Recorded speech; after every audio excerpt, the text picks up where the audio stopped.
Hi, everyone. Welcome back to the Positive Gene Podcast. This is your host, Sara Kavanaugh. And on today's episode, we are covering the emotional truths of genetic risk with therapist and previvor Sara Champie. Sara is a licensed clinical social worker and a psychotherapist based in California who specializes in supporting individuals and families navigating hereditary cancer, genetic testing and risk, and preventative or reconstructive surgeries.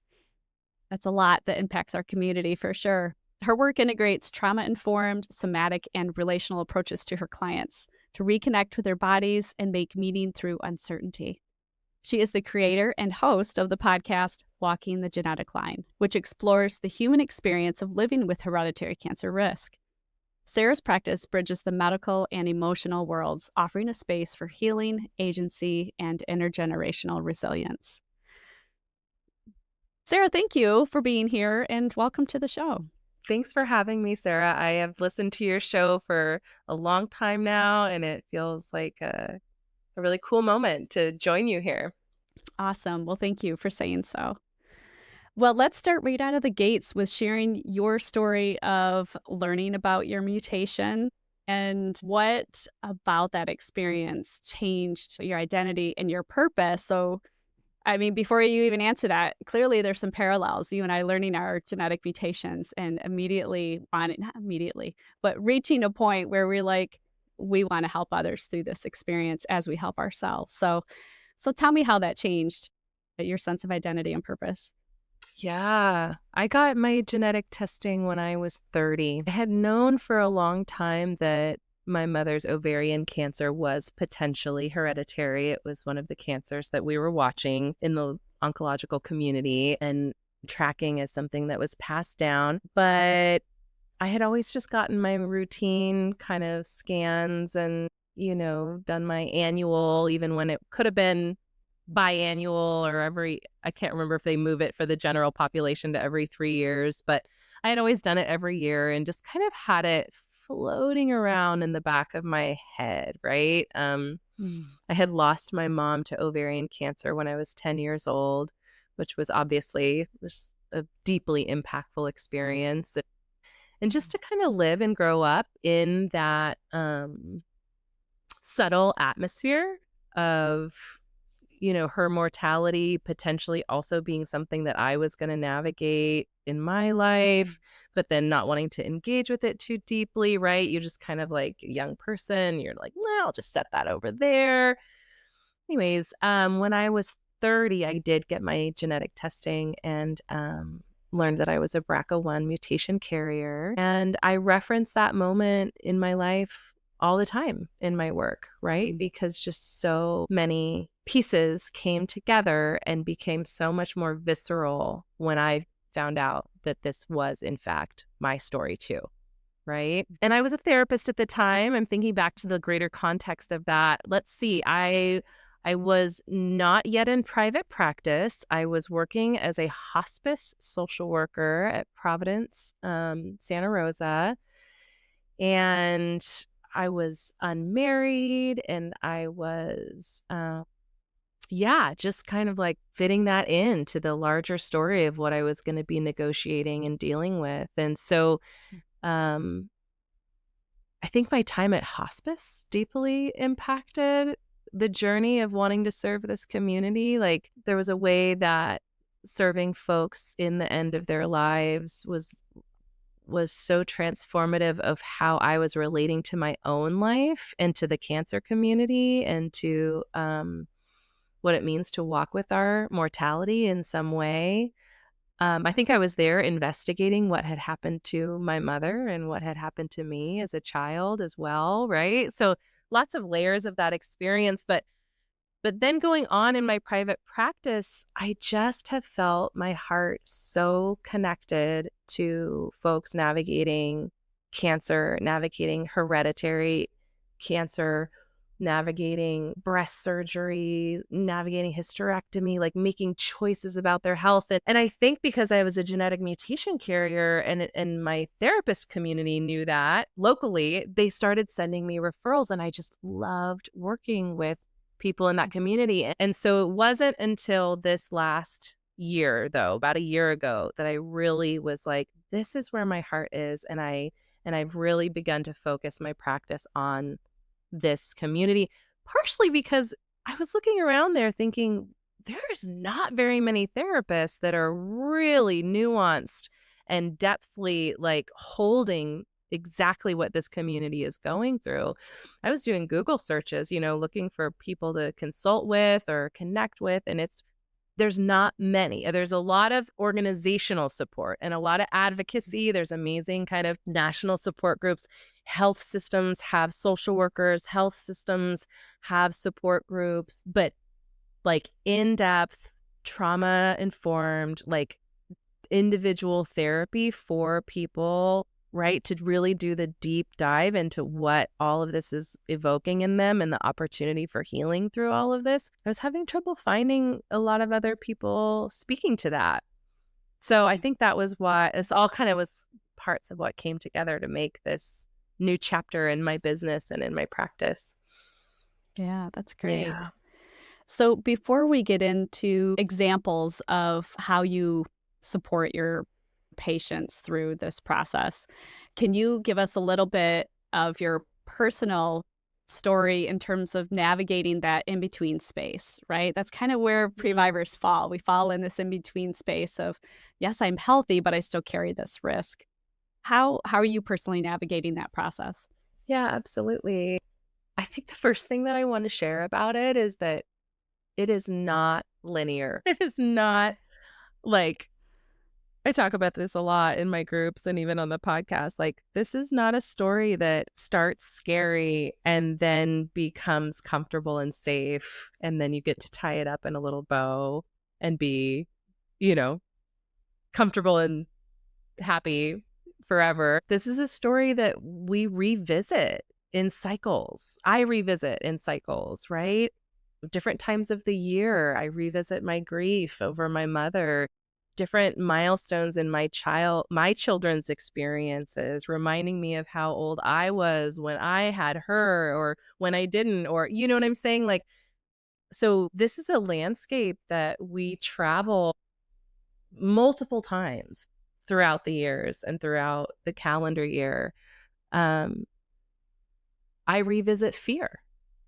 I move through states of fear and then I come back into, okay, surrender. And here I am. And like, I can do what I can do. And I can also find the place where I can trust that what will happen, no matter what, I can learn from, or no matter what, will be an opportunity for my personal and spiritual growth.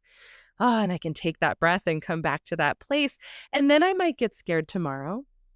Right. And then something might happen, that a test result or something in my family might happen, right? That I desperately want to control again. I desperately want to make sure everything is, going to turn out okay. And I bring gentleness to myself in that moment.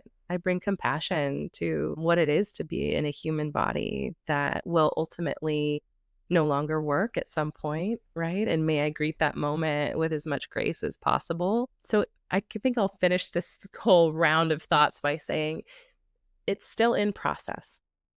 It's still in process. Always. I do love how you articulated it, that it is not a linear process, because I was recently asked this question myself, like, how do you handle this emotionally? After I just spent 5 minutes explaining sort of the physical manifestations we go through living with hereditary cancer risk of your medical team and your screenings and prevention and surgeries and all of this. But we don't take enough pause to really think about, honestly, the emotional impact, partially because we want to guard our hearts and our minds a little bit from digging too deep into that emotional side. So I can see living as a previvor, but also taking people through their own hereditary cancer or their risk experience for yourself. Like, how do you balance that personal understanding of risk with your professional role in supporting others through that? What does that look like?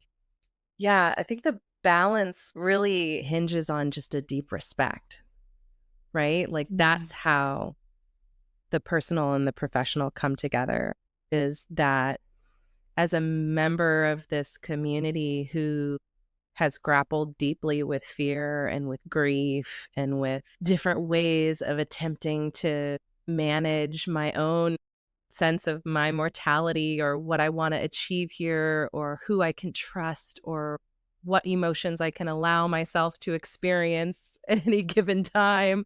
It's really comes back to holding a deep respect in what it asks of us to be grappling with this information. And I want to be really clear, in some ways, I don't separate from those who have had cancer or who have survived cancer to the extent that a cancer experience, a cancer illness is a medical trauma. It is a hugely terrifying experience and a medical journey that transforms us completely. And many people who are previvors have also had medical traumas in their past or relational traumas in their past or have faced moments of challenge and transformation and rebirth that asked them to completely fall apart and rediscover who they were. And our previvors are carrying that into their genetic testing as well, right? So while there's a lot of uniqueness, right? Like I don't want to say anyone's story is generalizable. I do want to say that I focus more on what are you carrying into your current lived experience, right? It's that beautiful trauma-informed question. It's not like what's wrong with you. It's what has happened to you. What's informing this moment of your life? Is it a past cancer diagnosis? Is it a family that shamed weakness and vulnerability and asked you to always put a smile on your face? Is it, like there's so many contexts in which we have already overcome and or are holding an incredible amount of trauma when we enter the genetic testing space. I find that to be much more determinative than whether we have specifically had cancer or not. Mm-hmm. Yeah, those are really valid points. I always feel like it's a little tricky, being in the previvorship space and not wanting to step on the toes of the survivor space, right? Absolutely. Because you're right, it is very different experiences, but I think you raise a good point that what experiences are you bringing into that personal journey, that personal potential trauma, right? Yeah. Thanks for clarifying that. I think that's an important point for people to remember no matter what side of the journey you're on. That's right. I mean, like if you're a previvor who comes into your genetic testing having lost one, two, three of your most close family members to cancer, that's going to be a deeply different experience than somebody who has had no history of cancer in their family, or a person who has a cancer diagnosis and then gets their genetic testing as a part of treatment. Right? That's all going to be deeply informed by whether they have a history of cancer in what's their grief history. That's honestly, I'm kind of finding my way around it. It's like, what is our fear and grief history as we enter into the moment of our genetic testing? I think that's a bit more relevant on the emotional and like spiritual aspects, I would say. Yeah, for sure. Yeah. So I guess along those lines, in your practice, what do you see are those emotional themes? Like for people who are learning that they carry a hereditary mutation, like what are those themes that you see in that experience with your patients? Yeah, I think that the first one that comes to my mind is the story of strength, right? Like I'm going to be so strong. I'm going to face this really strong. I'm going to be strong for my partner. I'm going to be strong for my kids. I'm going to be strong for myself. And we hear this language reflected to us all the time. Like if we're in the cancer community, especially battling the war and fighting cancer, and we're going to kick cancer's ass and be so strong. And, even as a previvor, oh, it's so scary, but you have you can be empowered and you should be, take this on, face this head on. I even used some of the language myself. And it's so beautiful on the one hand, right? But if we're caught only in that story, or that's the only acceptable landscape to stand in, it's a pitfall, right? It's like it can be to our detriment, I would say, because there actually is so much more of our experience. And when we're only allowed to be strong, we're being asked to fracture off parts of our psyche, fracture off parts of our emotional bodies, right? Disconnect from ourselves, whether that's through disassociation and we're not aware of it, or whether through consciously saying, no, don't you go there. Don't you think about that. We're only going to think positive thoughts. And it's a good Band-Aid in the moment, right? It can help us when we're in the thick of something and it's like, we can't fall apart right now because we just have to keep going. It's a survival strategy, right? I'm going to get through this and not all parts of me can be alive while I do that. I'm just going to get through this. But then we end up only having connection with a part of ourselves on the other side, right? And this is where some of those feelings of being kind of lost or like, who am I now? Or it can manifest in all sorts of somatic and physical symptoms. I mean, anxiety, chronic, like, racing thoughts. We can have jaw tension. We can have IBS. We can have like so many ways that this other content of our emotional experience wants to be expressed and integrated, but because only the story of strength is allowed, we create a rigid container in our body and in our hearts, and we're like, holding back what complicates that story, which is, often territory that feels really scary or overwhelming to visit on our own. Yeah. So I would say strength is a major theme, strength and avoidance, right? But it's not like it's conscious and unconscious avoidance, right? And it's like, do we have the safety in ourselves, the safety in our relationships, the safety in the containers that hold us to access some of those places that feel scary, right? Is that structure there? Because if it's not there, then it makes sense to be in denial and in avoidance and in just the strength story, right? We need that. We do. And it just goes to, and I say this because I should recognize this in myself, but why counseling and therapy is so important. It's just in how you describe this is, like you said, that avoidance. I can see that even personally in myself, like I try to be, and it's not so much strength for me. It's just using the empowerment theme and the curiosity theme and a lot of what I talk about in helping people, because when you are in sort of this public role and encouraging and advocating for people, you do want to have that front. But I also hope that every so often I do give that glimmer of vulnerability and, sensitivity and emotion that says, yeah, I do have these other feelings too. And there are times that, you do let yourself go deeper and it may trigger emotions. It may do this. And sometimes we say, like you said, this is not a good time. Whatever situation you're in, you're like, this is not a good time for me to get emotional about it or whatever, And so I think, again, to bring my comment full circle, why having a counselor or a therapist or somebody to speak to, because I think what a challenge some of us have is not finding the right words to articulate what we're feeling, right? I think I struggle with that personally. Yeah, but here's the thing, right, is that our emotional landscape is a package deal.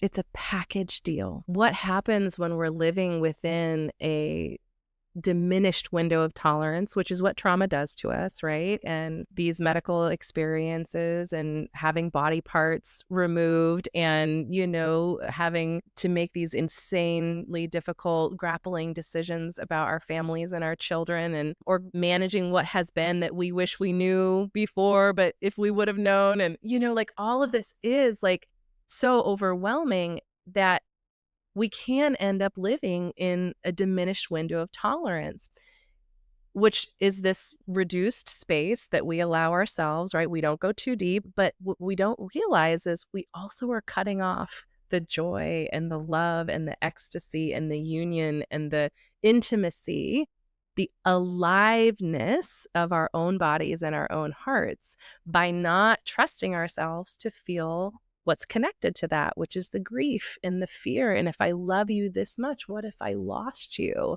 If I loved being here this much, then it might get taken away, right? And so that's why when we're looking from a trauma-informed lens and through this like somatic understanding that it's not just our emotions or our thoughts, it lives in our bodies. It lives in our heartbeat and our breath. And, when you get goosebumps or when your stomach clenches up or your shoulders are like a rock, right? All of that is communicating about this landscape that you live in. And if we are caught in patterns of tension or collapse around avoiding our own internal material, we are also cutting ourselves off from those beautiful layers of deep connection and intimacy with what it means to be really alive and really present, connected to your creativity and joy and freedom to make choices and be silly or look some type of way, right? So I think that that's for me like the reason I'm so passionate and it is connected to grief. The reason I feel so the tragedy of some of these survival styles that we adopt to get through is that like after a while we don't need them anymore, right? And yet we don't know how to let them go. We don't know how to say yes to coming back to life. And I think that's where I feel so honored to sit with folks as they explore, right? Like, what would it mean for me to be really alive again? What would that even look like? Wow. So before we get into what the potential is, what that could look like, what are some of those misconceptions, though, that maybe people walk into, or maybe some clinicians, whether it's our medical providers or people who work in the therapy space? What are some of those misconceptions that maybe people have about the emotional impact of genetic testing and, the journey of carrying that hereditary mutation? What are some things that you see in your experience? It's interesting to think about a misconception because I think the biggest concern I have, and I'm not saying this to any one's part of the community, right? Like this is just kind of what the miss that I see taking place. And that's that patient agency, right? Like the human agency to define our own relationship to risk, our own timing, our own respect for the meaning that we're making of it. And for providers and for the science side of the community, the genetic testing possibilities, to slow down and really meet that human who's grappling with their understanding of this. Because oftentimes risk management it can be so dogmatic. It's like, reduce risk. Like that's what we're focused on. We are just like, we've got blinders on and we want to get death out of the room. We want risk to be gone, and to do the safest thing, right? And then, you're going to feel so safe. You're going to be so much better when you feel safe, Mm-hmm. And I'm not the first person to say this. I mean, there's so many beautiful authors that have already written and spoken about this in so many ways, but it's like, what is the detriment to us when death is the enemy and when we orient ourselves in this like way that risk is the scariest thing that we must reduce at all costs, and sometimes even I've spoken to patients who've really been pushed through surgeries in ways that they weren't emotionally and mentally ready for. And I think that would be the place that I hope our work can continue to speak to and to say, like, trauma is the place where we feel helpless and we feel alone. And so when we honor and offer back patients' agency to themselves, you're in the driver's seat. This is your life. And I know so many providers are doing this so beautifully. So I want to be very clear about that. But this is your life. These decisions don't need to be made in this moment, in this appointment, in this month, right? I know there are some situations where there's something very urgent going on, but a lot of times we have some time, right? We can take some breaths, get some counsel, get a good counselor if you need to, right? To explore like Yes. what actually is best for me in this moment. If I listen to my body, given everything I've already been through, what would be the most gentle way for me to move forward, taking in all this information that I've been given? Mm. Yeah, Hmm. that's my highest hope, is that we continue following that thread. Yeah. I mean, you don't hear that term gentleness used Mhm. often, unfortunately, or enough, I should Yeah. say. And you're right. I think you might hear it framed as giving ourselves grace and time and, you get your diagnosis and then what, right? There's Yeah. such a mix of emotions. One might be if there's some relief that you finally have some answers. And I think that can be the case for some, or it can immediately lead to fear and worry and anxiety. So Well, and that's my question actually, to you. I know, sorry, but this is so evocative for me, because that actually is another theme that I've been collecting over the last year, is how many people make their own decisions about their genetic mutation directly in the context of another person's either death journey or like cancer journey, right? And so that means that that person is reacting to something that's not their own story, right? The person, if they're a previvor, right? And so what's happening is, what we're actually trying to manage is our grief and our, all of the emotion that's present by witnessing this loved one or having this loved one go through their experience. And so we're jumping into action. I'm going to do something to get away from how scary and big this feels.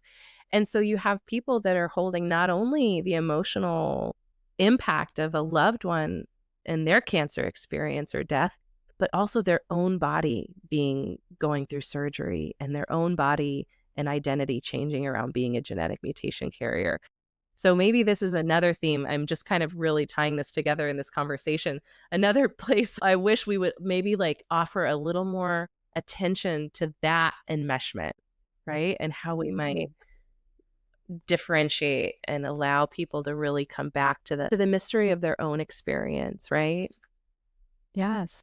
I think about that too because, genetic counselors have really two roles. They have the science and research role to give you your data, what it means, and what the guidelines are for your next steps. And they have the counseling piece, which is to help you somewhat navigate what the impact is to you. Yeah. But you bring up an excellent point that are they asking the question of, yes, they know your family history, but are they making your family's history if you've been through cancer with a family member and so on, right? As you just articulated.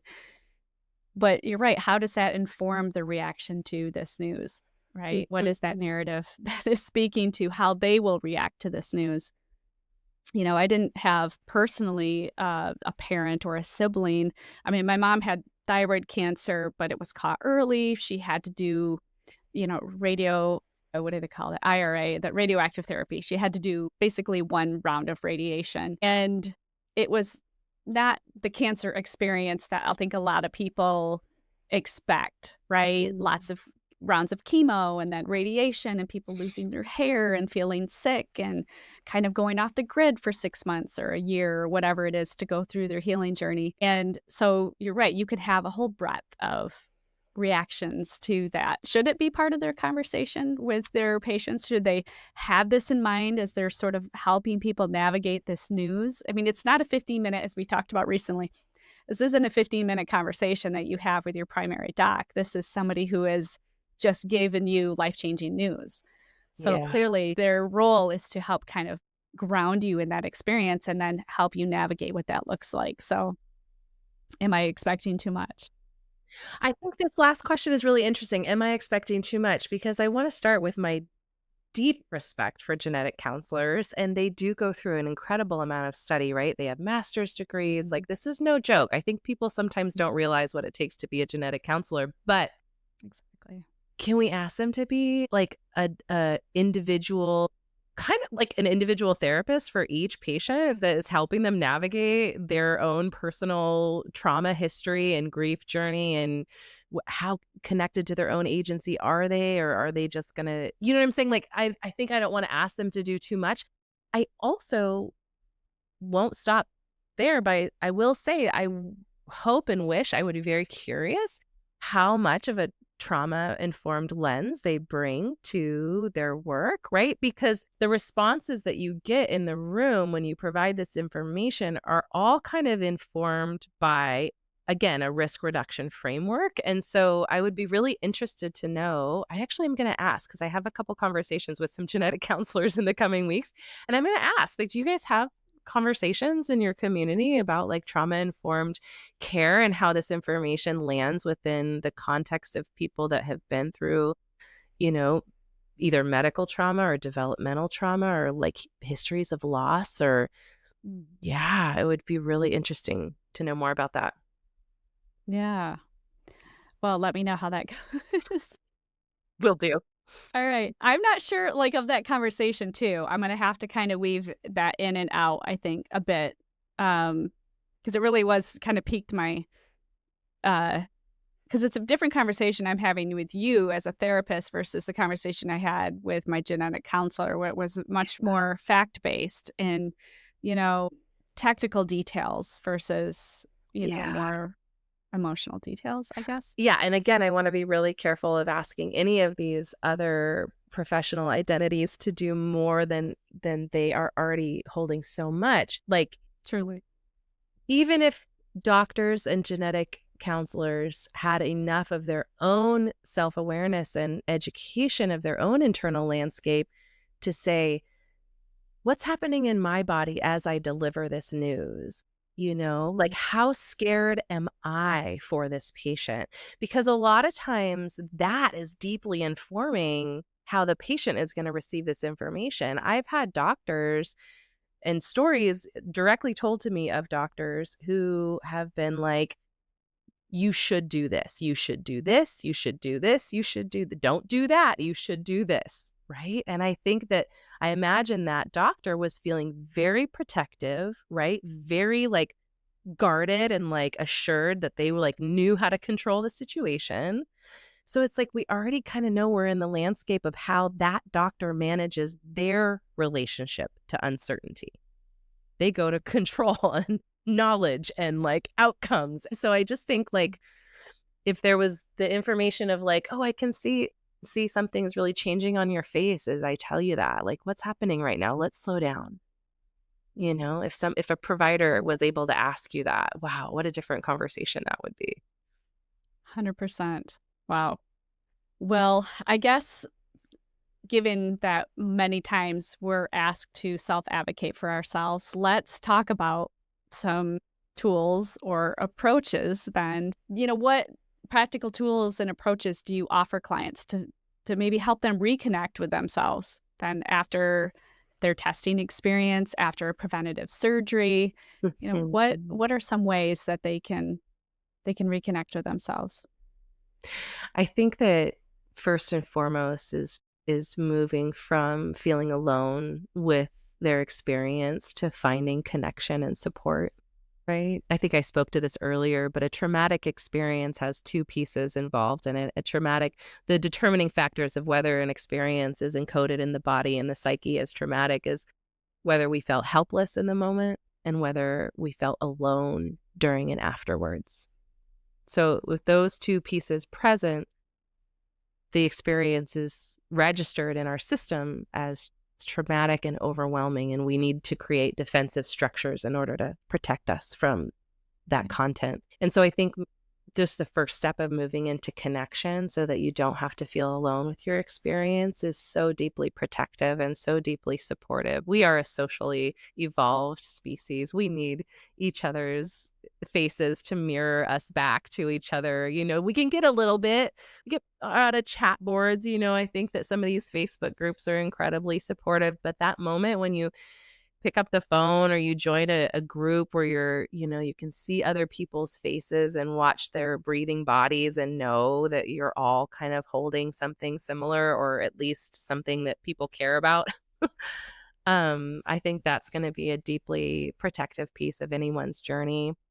And then as as a therapist, orient away personally from like tips and tricks and tools and quick fixes. It's just not how I think that you can go on Google and you can, listen to some really nice guided meditations or how to, do circular breathing or what is it? You count to 4, find 5 green things in the room, right? Like there's all these tricks to like manage your overwhelm in the moment, which I have, okay, do that in the moment. I'm here, I think, in the work that I'm doing through walking the genetic line and the groups that I run and in my practice is really it's the deeper level work, which is orienting to anxiety as a signal that there is a greater experience that wants to unfold.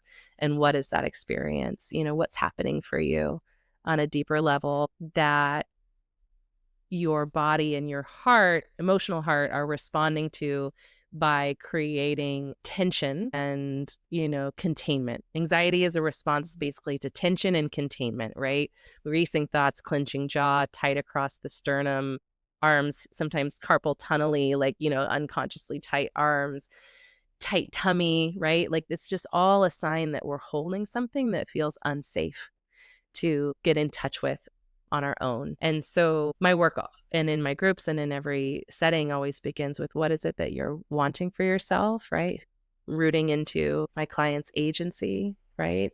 That they know themselves, they want something. That's why they're here, is because they want something for themselves. And then exploring from there, well, what's getting in the way for you and what's that about? And then we just do this beautiful, slow work of unwinding at the pace that that person feels safe on engaging with. Yeah, so I think my studies in the neuroaffective relational model as a master therapist in the NARM community, it's just deeply changed the way that I think about my practice. I've moved away from behavioral interventions almost completely. Wow. Yeah. What would a session like that look like? Is this in person? Is it virtual? I know it's going to be different for everyone, right? Depending on what they're bringing to the table and Yeah. what they need in that moment. But Yeah, is that something you can describe? I can a little bit. I think the groups are ending up a little, we're not able to do the depth of the one work. We're really there. We do name what is it that you're wanting to get out of this group, right? Like there's something my teacher Brad always says, he's like, they're not in a bar. They're in a therapy session. They want something for themselves, right? Like don't believe them when they say they don't know. So I love that. So we all want something for ourselves. That's why we're, pursuing this level of engagement. And so the groups, but then in my groups, what we do is I've broken down these 10 topics, 10 areas of our lives that genetic testing and hereditary cancer impacts. And then each week we talk about each topic and everyone has a chance to share. So like one topic might be how it's impacting our relationships with our bodies, right? And so we all get to talk about, to the extent that people feel comfortable in that setting, like, what's happening in my relationship to my body? How is it to live in this body carrying this information? Am I finding myself avoiding certain things, or am I finding myself hyper aware of certain things, or, just kind of what's happening on that level? And other topics might be like the grief of the people that we lost, or how it's affecting our intimacy and our relationships. Are we avoiding close conversations? Are we needing, or do we feel incredibly needy right now? Right? Like, it's different for everyone, but just honoring all the different parts of our lives that this can impact. So the groups are kind of their own thing. An individual session, I often say, is it's an invitation to track your internal landscape, right? So I'm trained to observe and just join with you on a journey of like, what are you noticing as we talk about this? Or I see your face kind of doing this, or, I notice your hands are really tight in your lap. How are you relating to that? And so we're just kind of using the present moment expression of that person's experience to follow the threads to explore what's getting in the way of what they want for themselves. Oftentimes somebody might want something like, I want to feel, the example I was using earlier in our podcast, in our conversation today, was I'm wanting to feel, more alive again, or I'm wanting to feel more joy again. And sometimes even just to say that out loud can bring up an incredible amount of tenderness. And so we just follow that thread. How is it to be with the tenderness? And, and we get to kind of see moment by moment, what are the structures getting in the way of them moving towards what they want for themselves. Mm. So it's a little synopsis. It's great because it just continues to remind me, and maybe this is sort of reminding the audience as well, is like just the moment to take pause and ask those questions and taking the time. Like I said, I advocating for having somebody to talk to that is trained in this space is so important. But I guess maybe when people don't have access to this or they haven't had a positive therapy experience, what would you say to them? How could they navigate this if they have some concerns about either not visiting a therapist or maybe financially it's a difficulty? Like what would you say to them? Well, first of all, I would want to say I feel very concerned about a lot of therapists too. I would want to say your cynicism or your watchfulness, maybe slight mistrust, is not without basis. You have probably gathered hard-earned wisdom in your life that not all people can be trusted, and not all people are going to, be respectful of who you are and what your needs are. So I would start by saying, continue to follow your intuition to find the support that speaks to you. I would also say that it doesn't have to be talk therapy, right? Like it could be movement. It could be spiritual practice. It could be journaling. It can be connection with nature. And at the same time, I am an advocate that we cannot do this alone. And there is something necessary about specifically grief having a witness. There is something that is metabolized and digested and organized around grief when it is held in some sort of attuned relationship. So whether that's talking to your dog as they lovingly gaze at you with unconditional love and really letting yourself go, like have whatever feeling is there, or if it's, finding somebody in your life that you can say, hey, I'm holding this piece around my genetic testing results, and it's making me remember all of these other times in my life when XYZ was happening, right? And allowing that to move out of you and be acknowledged and seen by someone else. That's something that human bodies and societies and cultures have been created to do. Like, we need that. I will just stand in that. Yeah. That's a good place to be. Alrighty. So let's switch to your podcast. You really bring a unique blend of experiences and perspectives to this. So as obviously you personally bring a blend of experiences as a therapist and previvor and a podcast host. And the guests that you're bringing multiple perspectives, different genetic mutations, different life experiences, different maybe the work that they do and how much that is being brought to the table. So first, tell me what led you to the Walking the Genetic Line podcast, and then how does it connect to your personal story? Yeah.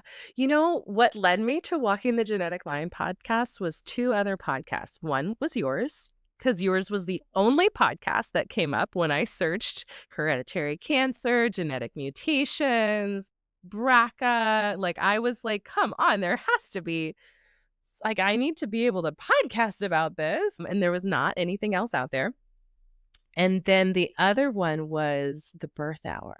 And the Birth Hour, I listened to so many episodes when I was pregnant and giving birth to my son. And it was just like drinking water to hear other people's birth stories. And that's all she did. She just interviewed people. Tell me about your getting pregnant. Tell me about your pregnancy. Tell me about your birth, right? Over and over and over again. Oh my God, I was fascinated.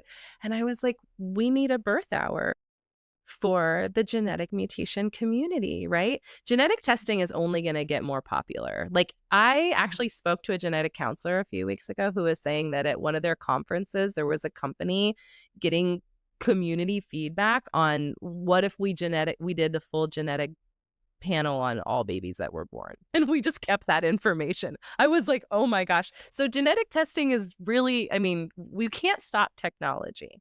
We're going to be getting more and more access to this information. And yet we have these like tender animal hearts that move slowly and that fear the unknown and that, need attunement and need each other to make sense of our experience. Like, and so I just felt that we needed a place. We needed a trove of stories of I want to get every different type of person on this podcast.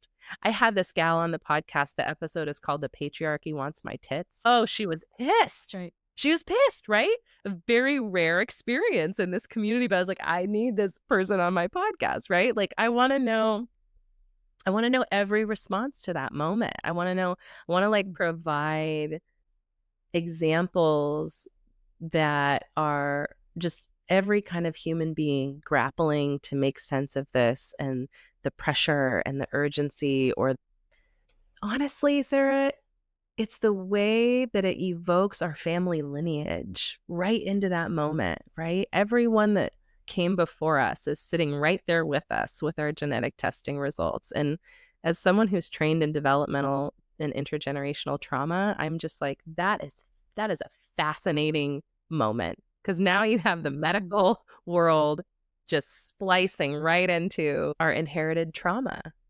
And that's just, we need to talk all about that. I don't know. We need to talk all about that. I love it. And well, that's where you're bringing the storytelling of differentiating your role as a previvor and a therapist to those stories that need to be told, to again be sure that folks that are listening, people who are going through this journey, no matter what stage they are in, they know they're not alone. Yeah. To bring that comment that you made earlier, we're humans that need connection. And when you can make a connection to a story that's being shared, it can make the world of difference for your journey. I think too, because this is so far treated as such a medical journey. Like, this is really held in the medical community. Like, this is like a doctor conversation. Your conversation you're having with doctors, your providers, and your medical team. And to me, I just feel the vastness of the rest of the picture that this is about, and I wanted to create a community conversation about all the other pieces that hold genetic testing results, right? It's not just your surgeon and your risk reduction plan and your, scan results and your scheduling. It's a lot more than that. Well, I guess, yes, it's the transactional side that we have to deal with. And we do forget that there needs to be a more holistic approach, I guess you could say. And maybe that's a bit of what I'm hearing from you, is this whole person and body, mind, and soul, need to be included in that conversation. The doctors are supposed to focus on your body. That's their job, right? And your body's only one part of the experience. Okay, let's talk about what you've learned from your guests so far. You gave a great example, by the way, of the patriarchy patriarchy stole my tits? The patriarchy wants my tits. I loved her. Danielle Service. She's so awesome. She's an author. Yeah. So what have you learned from them so far that has surprised you? Could be, like about resilience, relationships, identity. Like, what are some surprises that you've encountered? And maybe if you don't want to share too much, because I know you still have episodes that you're in production, but what surprised you the most in this experience as a podcast host?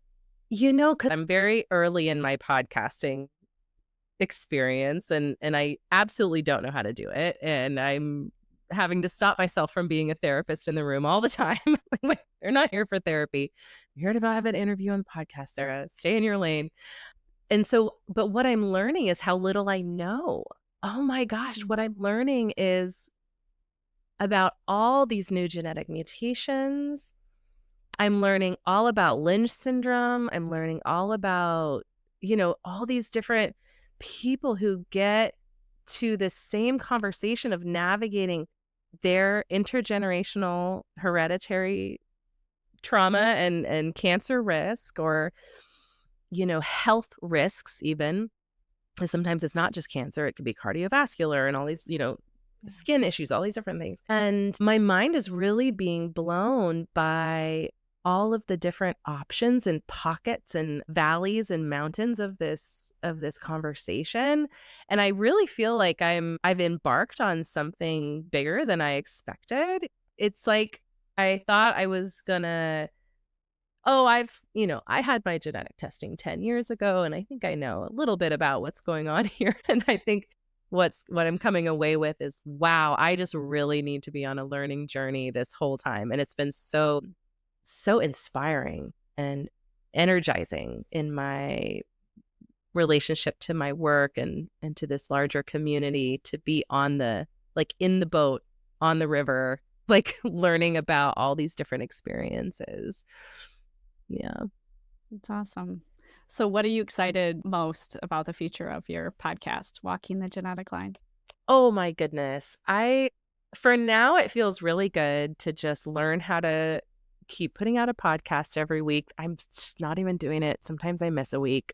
Life happens. So it feels like I'm still getting the waters to stabilize in my little boat. Okay, learning how to paddle. But I would love to just continue to have conversations that maybe offer insight or bring more depth to people working in this space and providers and the scientists who are, pushing forward these amazing advances in medicine, to just understand the impact and the depth of that. Sure, we can do 100 million things, but if we don't know why we're doing it, if we're not rooted in how it's actually going to serve the person in front of us and letting them have a say in that, then doing can become another tool of control or domination, right? We really need to be staying in connection with the whole person who's in front of us and their right to choose their own way in the world. And so I just hope, my biggest hope for the podcast would be that it would somehow have an impact on the conversation to help people see the depth of genetic testing and what people are grappling with when they go through that. Mm-hmm. Let me frame it this way. I mean, the audience is for not only people like myself who are walking the genetic line, literally as a previvor, but is it also for clinicians and people who work in the medical community to really put a face or a real world experience, to living with a genetic risk or a surgery story or whatever? Who's that intended audience, I guess? The first intended audience is other genetic mutation carriers and people to feel less alone. But I would love it if providers I'm not sure what doctor would sit down and listen to an hour-long interview with one of their patients, but if they're out there, I would love to imagine them watching or listening to the podcast. I would too. I mean, that's part of our experience, is enabling them to hear what's going on. I mean, they're reading medical journals. They're keeping up on industry and medical guidelines and research and all these things. But at the end of the day, it's really the patient experience. And this really, really came to light for me when hearing the advocate story. So, for instance, when I was on Capitol Hill, I don't know if I'll share this in the pod, but I do want to share it here, is when I was on Capitol Hill, I was one of the only advocates representing Tennessee. Right. Yeah. The rest were people who worked because it was the rally for medical research. So clearly all the people who work in the medical space, the researchers and that sort of thing, they all wanted to hear from the advocates, the legislative aides. I did get to meet with one of my legislators, one of my congressmen, and they all walked away. All the researchers were like, oh, we're so glad we had an advocate. Or you could say a patient in the room to give that real world experience. It really goes a long way, I think, to and maybe help me find the right words, but to bring the experience to life. Yeah. I think those are beautiful words. Yeah. I think, something that stands out to me is that sometimes we live in such black and white landscape of either things are going horribly or things are going excellently. Like, so here's a patient advocate who represents like gross negligence and like an awful experience, right?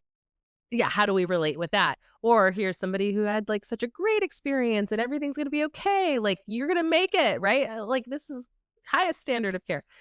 And I think that my intention in all of this is to say, no matter what, both of those people had a whole story of complexity around them, right?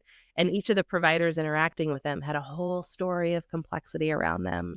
And it's like, if we are just going to focus on cutting out variables and average, of the bell curve, right? We're losing so much of the experience. And I hope that, just giving richness to each person's story is part of my intention.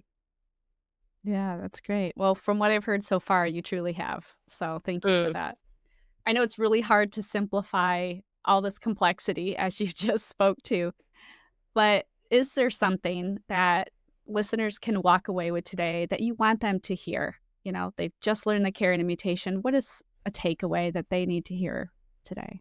I think the biggest takeaway, if I were to really distill it down, would be that whatever you're feeling in response to that genetic testing result is okay.